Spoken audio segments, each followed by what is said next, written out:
What is up, 1-7? I am so excited to start off our new series called Viral Jesus. Last series, we talked about emotions and we talked about how we need to lead our emotions so our emotions don't lead us. And we are kicking off a brand new series called Viral Jesus. We're going to be looking at how Jesus was able to go viral in a time that the internet didn't even exist. And I'm not talking about how Jesus went viral because he did some cool video that went viral on YouTube and it was passed around like on TikTok and stuff like that. I'm talking about how the lasting effects of Jesus, how were they able to stay around? And to really look at that, we have to look at who Jesus is.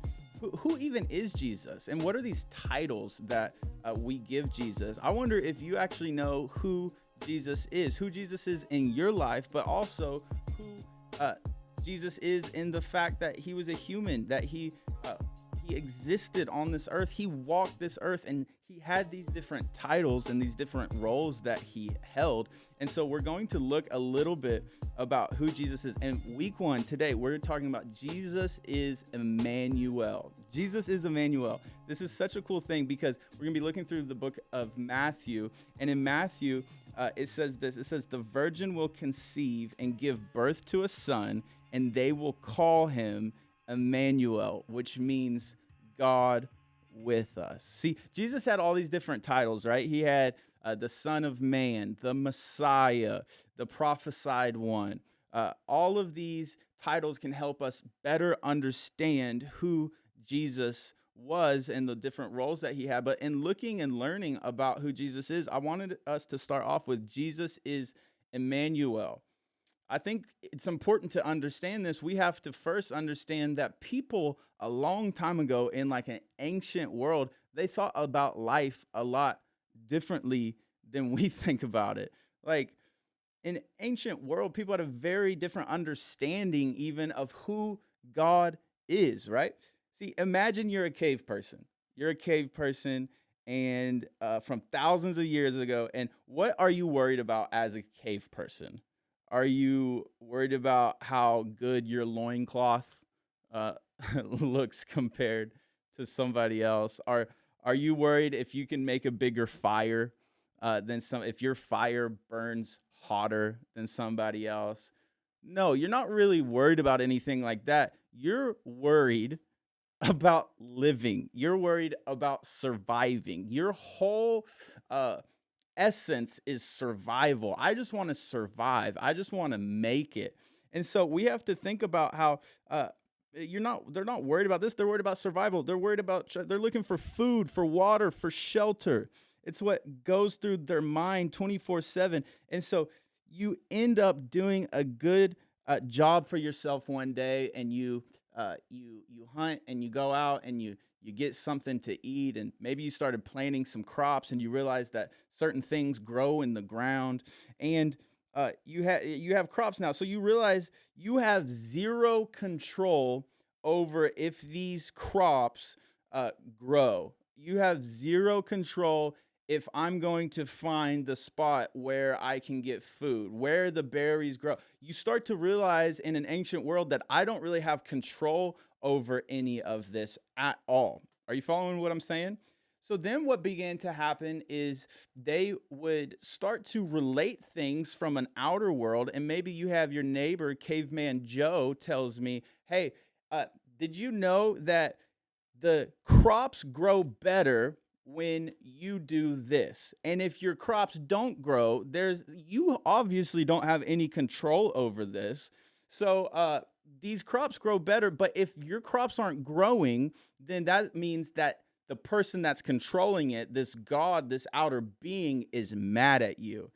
And so then they began to do certain things like offer presents to these gods, that because they didn't understand this types of stuff. This is where we start to get sacrifices. This is where we start to get this idea of an altar. Maybe in church you've heard the idea of an altar. This is where those things come from. So they're beginning to have this understanding of God, and they're thinking that if I am not doing a good job of survival, it's because God is mad at me, and I have to do something to help my crops grow. And I need to set some of these crops on fire and give this like offering to this God that is in control of the world, because I need his help and I need him to be happy with me, and I want to eat again.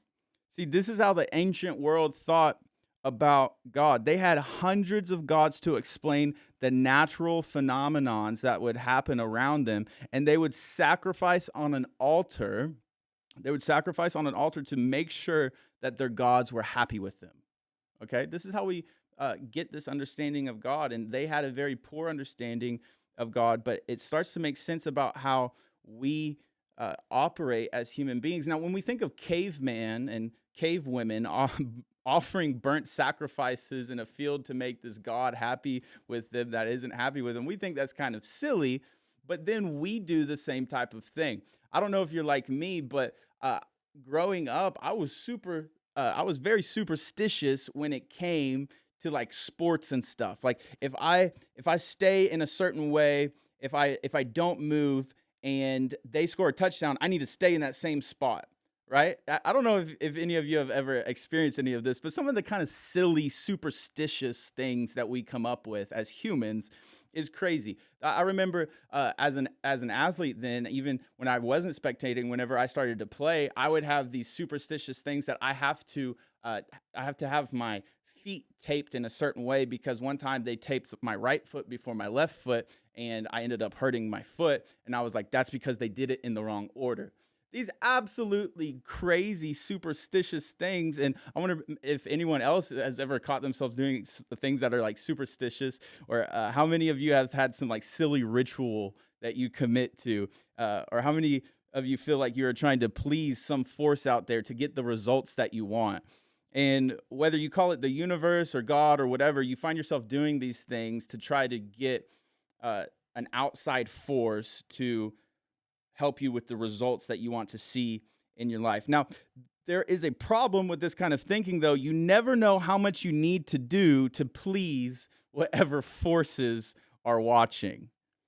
You see what I'm saying? You never know what you need to do to please these forces enough. There's never enough that you can do. Now, this is the same problem that happened with the old religions. Okay, it's the exact same problem that happened with the older religions, and it presented pretty significant and pretty big problems. How do you know when you've given enough? How do you know when God isn't mad at you anymore? If you get all of the food you could want in 1 year, and you have to give the gods this huge sacrifice to say thank you, is that enough for next year as well? If you get in a famine or a drought or anything like that, does that mean that he's obviously mad at you and you haven't given enough? And this caused things to get way out of hand. So as people started to give more and more, things got uglier and uglier and uglier. See, to the god of Baal, the prophets would cut themselves because they thought it pleased God. That hurts my heart that people they started going to such significant routes that they would harm themselves to try to figure out how they can please these gods. And there's a god mentioned in the Bible named Malak, who would require your firstborn child through sacrifice and fire. That's crazy. Oh man, they started going to like crazy lengths to try to please like an outside uh, forest. See, then there's an old Aztec temple. Archaeologists found the corpses of over 40 children who were sacrificed to their gods. So now we're getting to this point. It's getting really ugly. It's getting really crazy. What do we do? What is enough? And in this type of religious system, you always had to be giving more and more and more and more. And not only was it gross and nasty, but it created this deep-seated anxiety in humanity. How do I please God? How do I do enough so he's not mad at me? Have I messed up now and God is going to abandon me? Do I need to pray harder or serve more? Or do I need to do some sort of crazy sacrifice to get in good relationship with God? See, and it's interesting how some of these fears still haven't left you and haven't left me today. We don't go to these extreme lengths that they did in the Old Testament, but we still have some of these fears. We still have some of these anxieties of, is God pleased with me? Have I done enough? Do I need to give more? Do I need to serve more? Do I need to pray harder? It's interesting how some of these still haven't left. So in the Bible, God spends so much time trying to tell his people that he is nothing like these gods that were created by the people. Like, he's nothing like the God of Baal. He's nothing like these other gods. That's not how our God, the true God, operates. And he's trying to tell us and his people in the Old Testament, that's not how we work. So God is constantly trying to speak through his people to slowly reveal his true nature to us. And one of the best ways he gets this message across to us is through Jesus, specifically being Jesus, the title, the name Emmanuel. Jesus is Emmanuel, God with us.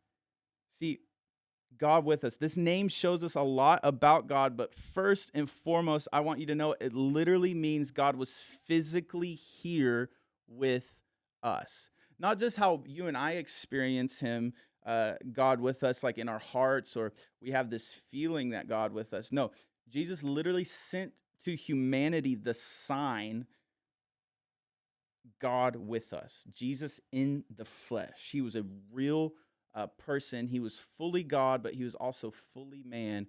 And this was what God is trying to communicate. Hey, I'm with you. I'm here. Jesus was God in the flesh, and Jesus was really here on earth. I don't know about you, but that's so cool to me. I think it's so cool that God wanted to send such a sign that he said, you know what? I'm going to send myself. I'm going to send my son in human form to be like, hey, I'm the one true God, and I'm going to make this announcement through Jesus, God with you. I love that. See, I think a lot of us actually question this often. Is Jesus real? Did Jesus actually exist? Was he truly a historical figure, person? For a long time, I would just think of Jesus the same way that I'd kind of think about Superman. He's a great character that he's awesome to look up to, that there's some cool stories about him. But I just kind of thought of it as Jesus in a storybook. You know what I'm saying? Like, I kind of just thought about it as just like a story. Anyone else used to think the same thing? See, hopefully I'm not the only one who's unworthy here that thought that, but there's nothing wrong with that thinking. That means that you're human, but there are obviously many Christian accounts that give evidence to Jesus's physical existence. There are the Gospels of Matthew, Mark, Luke, and John. There are the writings of Paul, Peter, Jude, and the authors of Hebrews. And then there's even things that authenticate that Jesus was here on earth outside of even these. There are many non-Christian writings about Jesus. There's all sorts of stuff that you can Google that's really cool about how Jesus really existed in human form, and he not just a made-up fictional character. No, he's here with us. Jesus may be one of the most recorded human beings ever in history. He seriously might be one of the most recorded human beings. So, yes, he was a real person. Yes, he actually existed. Yes, he lived on this earth, and it was a sign. It was a wake-up call from God to say, hey, I am here with you. I'm not just this thing out in the the distance. I'm not just this thing out that you have to guess if I'm real or not, or what you need to do to sacrifice. No, no, no. I am here with you. And I'm going to show that to you by putting myself in the flesh and skin. That is so cool to me. See, Jesus as Emmanuel means God was physically with us in the flesh through Jesus. I wonder. I've had some friends that I've kind of stuck with for a long time and kind of stuck by my side. And I have a friend. He's awesome. His name is Josh. I love Josh. He's one of the funniest people in the entire world. And Josh, I almost said Jesus. He is not Jesus. But Josh, he's one of my best friends in the world. I hope that you can get a friend like Josh. But he's one of my best friends in the world. Not only because he's funny, not only because we hit it off in high school, not only because we played football together, all of those things added up, but he's one of my best friends because he has been with me through so much. He was with me the first time a girl broke my heart in high school, and he's still with me today. We've gone through so much stuff. We've fought. We're about to actually go on a trip that we've wanted to do since we were in high school, since we were some of y'all's age. We're about to go to Africa together. Like, we've experienced so much of life together. And one of the reasons why Josh is one of my best friends is just the fact that he's been there with me. Does that make sense? Just because he was there. Now, obviously, he has been a great friend, that he's been there in times that I needed him, and he was kind and he was funny and all of that stuff, but also just the fact he was there through it all. That is kind of the basis of our friendship. And I wonder if anyone has a friend like that. If not, you can definitely pray for a friend like that. But the best part of a close friend isn't our similarities or knowledge of my life. The best part of my friendship with Josh is that we've been through almost everything together. We've been through almost everything together. And in the same way, I've had the opportunity to be there for him through like me being there through times in his life. But it was that he was there.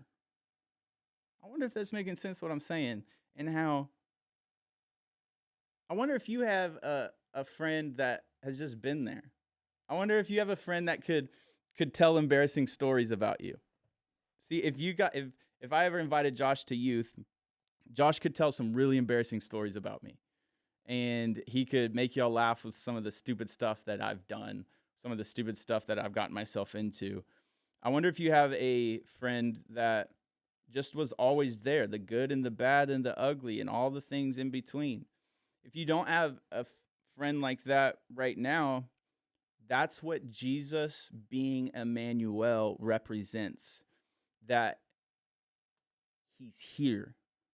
God with us. He's with you. He's always been with you, and he'll always stay with you. And I think that that's one of the coolest things. And when we first are looking at who Jesus is that Jesus is with us. He's there. He was there in the flesh. He was there for humanity, but he's also there for you. And those times that you felt alone, Jesus was there. Those times that you felt like nobody understands, Jesus was there. Those fun times, Jesus was there. The hard times, Jesus was there. When you felt stupid, Jesus was there. Jesus is there. He's been with you. And you might not have seen him in every situation, but that doesn't change the fact that Jesus was with you. I don't do everything with Josh. That would be weird. But I know Josh is there. I know he's with me. I know he's on my team.